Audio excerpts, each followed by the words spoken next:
and I am the Vice President of Human Resources for the Student Business Leadership Academy. I would like to thank everyone for coming tonight.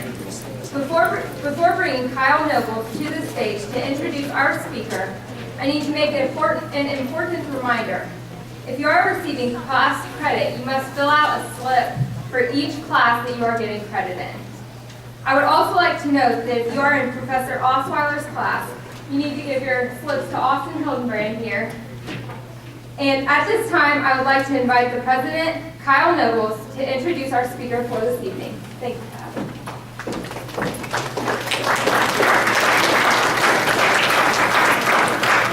Thank you, Olivia. On behalf of the Sbla, I would once again like to thank everyone for coming this evening. And a special thanks to Gary Dick for taking time out of his schedule to speak to our students. Gary's a native Hoosier, born and raised in Clinton, Indiana. He is a graduate of Indiana State and has an impressive career in broadcast journalism. Gary spent 14 years as a teacher reporter as a field anchor for ABC affiliate WRTV, Channel 6. He covered primarily business and economic development stories. He also worked at Terre Haute and Fort Wayne TV stations. He also served as the Senior Vice President for the Indianapolis Economic Development Corporation. He has won numerous awards during his career. He was nominated for an Emmy in 1993 for his excellence in business reporting while at Channel 6, and has had 4 more Emmy nominations since starting inside Indiana business. Governor Joe Kernan presented Gary with the state's top honor, the Sagamore of the Wabash, in 2004. He also won prestigious Ernst & Young Entrepreneur of the Year award. The Small Business Administration has also recognized him as the Journalist of the Year. In 2000, together with renowned technology entrepreneur Scott Jones, Gary launched Grow Indiana Media Ventures in their flagship TV broadcast, Inside Indiana Business. Together with InsideIndianaBusiness.com, Inside Indiana Business Radio, and his various media versions throughout the day, Gary Dick is probably the most well-known business journalist in the state of Indiana. His weekly show is seen on all stations all across Indiana. Please join me in welcoming the state's leading advocate for Indiana business, Gary Dick.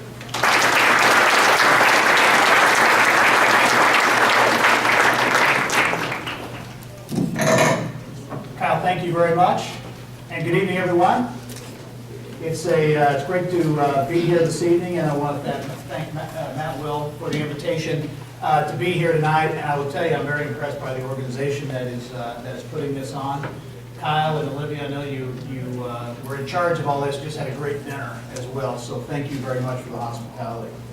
What I thought I'd do, I think I have like 30 minutes, so I'll give you a little bit of information, but really wanted to open up to questions that you might have as well.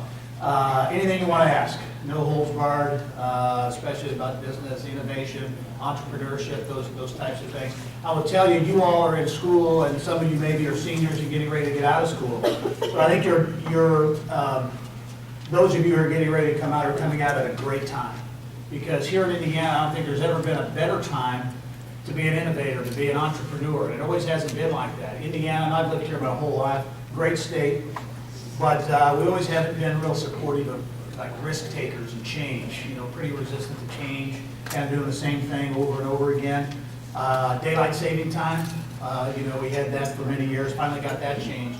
But there's so many examples, whether it's here at UIndy or college campuses around the state, with entrepreneurship programs focused on innovation and being entrepreneurial.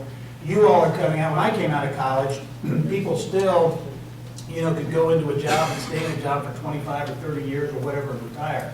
People could go to a Lilly or a big company and kind of hide out, have a good career, but not necessarily need to be innovative or entrepreneurial.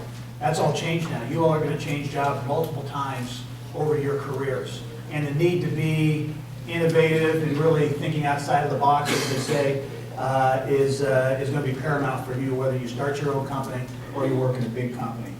As for me, Kyle kind of touched on our company, Grow Indiana Media Ventures. We're all about producing Indiana business news and information, then distributing through a multimedia platform. So television, we're on 16 stations around the state. We have 3 radio reports, business reports every day on 28 stations around the state of Indiana. We have 2 e-newsletters we push out every business day to about 50,000 subscribers. We have a website where we stream all of our content. Basically, what we want to do is get content to people when they want it, where they want it, and how they want it.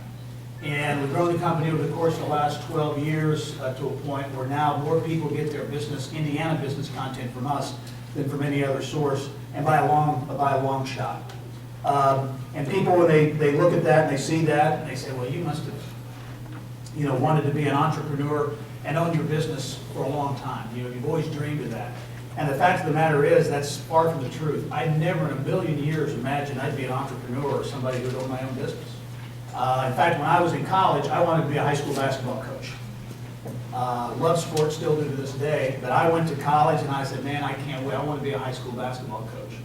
And internships, and many of you I'm sure are taking or have internships now or will, are so important today. I think important to understand what you want to do, but also what you don't want to do.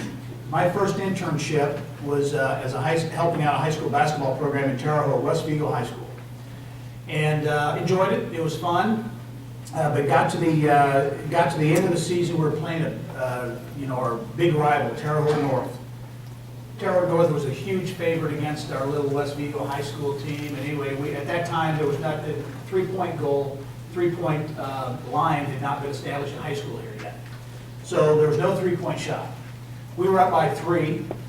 Terre Haute North had the ball under their own basket with 1 second to go in the game. We're up by 3 points. Our coach calls timeout and says, look, just stand there, let them get the ball in, they can shoot, make it 2 points, game's over, we win. We're up by 3 points. So he made sure everybody on the team knew what to do. What happened? Of course you know what happened. He threw the ball in, went up for the layup, got hacked, scored, the guy made the free throw, and we went into overtime. We ended up winning in overtime, but I remember that night thinking to myself, I don't want to have my paycheck dependent on 16 and 18-year-old kids, no offense. But that was a big moment for me in terms of determining what I didn't want to do. About a year later, I had an internship, didn't want to do or didn't know anything about it. It was the ABC station in Indianapolis, or in Terre Haute rather, that had an internship open. Showed up there, never had a thought about being in TV or being a TV news reporter. At the time, they were having a big strike in the coal industry in Indiana, where the strikers were actually shooting at the people who were driving coal trucks. It was a real violent strike. First day I show up for work, the news director gives me a microphone, gets a photographer, and says, okay, you go out on the picket line and you get some interviews with people, see what they think about this strike. Had no idea what I was doing, and I was scared to death. Somehow we got the show, we got the interview, got the information on the air, and it was just at that moment that I kind of decided that that's what I wanted to do. I just wanted to be a TV news reporter because there was just something about it. It was an internship that really helped pave the way for getting into that. So again, never a thought in a million years about being an entrepreneur or an innovator or creating a business or even knowing how to ultimately create a business. Worked in Fort Wayne after I got out of college for a couple of years, came here, was a reporter at the ABC station in Indianapolis for 13 years, Channel 6, back when actually Channel 6 was the #1 station, which was a long time ago. But worked at Channel 6 for those 13 years, enjoyed it very much. It was an incredible experience, but I began to think, do I want to do this for the rest of my career? Do I really want to be a news reporter for the rest of my life? And I came to the conclusion I didn't. I wanted to do something else. And it's that process that you all are going to go through multiple times, in your career, and you'll have an opportunity, I think, many times to kind of reinvent yourself. Back when I was thinking about this, the common path for a TV reporter to get out of the business was to go into corporate communications. Go to Lilly and be, in the corporate communications department. Good jobs, good living, all those types of things. And that's what I anticipated I was going to do.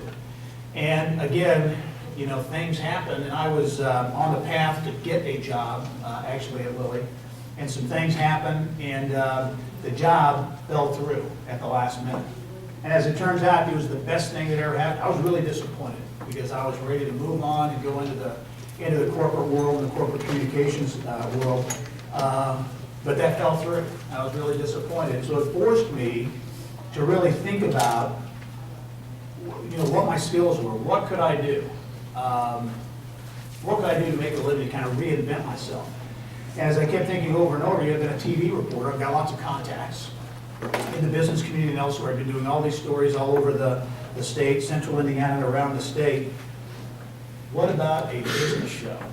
And I talked to a few people, and they're like, a business show? I mean, that's not very original. But my thought was, back at that time, and certainly still that way today, think of all the places you can get national business content. A million different places, online and on TV, cable TV, CNBC, Bloomberg, you can go on down the list. You can get it a million different places. But where do you go to get local content? Television has never done a very good job of covering business news. They're doing less and less of it, virtually don't do any of it. We see what's happening with newspapers. So there was a niche, I thought, in terms of where you go to get local content, the stories that nobody else is covering. And I think it's an example of the, being an entrepreneur, coming up with an idea. You don't necessarily have to come up with something that's never been thought of before. That innovation or that invention that nobody else has come up with. It can be finding a niche or finding something that's not being addressed and then doing it in a way that gets the job done. In my case, it was using technology to fill a niche in terms of content. So decided that's what I was going to do. People didn't think it was going to work, but I thought that would be the way to go. And the way I got it launched was, my thought was, instead of going and asking people for money, because at the end of the day, that's what it takes to get a show on the air. You got to have money. And because in my opinion, business shows didn't succeed in the past because of one of two things. You either had somebody with money, like a Chamber of Commerce type, who had the money but didn't know TV, or you had somebody like me who knew TV but didn't have any money. So I figured if you could get the two together, it could be successful. So my whole strategy was go to really important, 3 or 4 really important business people in town and give them your idea. Don't ask for money, but just tell them your idea. And I created a 4 or 5 page flip chart. Went to several people. John Mutz was one, who was the former lieutenant governor, and just told them my idea. This is what I want to do. What do you think? And to a person, they all were very enthusiastic and really liked the idea. So what that gave me was, I could then go to other people and say, I had a conversation with the former lieutenant governor, and he thought it was a great idea. And it kind of gave you some credibility for the idea as you went out looking for the money, looking for those dollars. So I began to get a little confidence as started to sell the idea. And then, as they say, sometimes it's better to be lucky than good.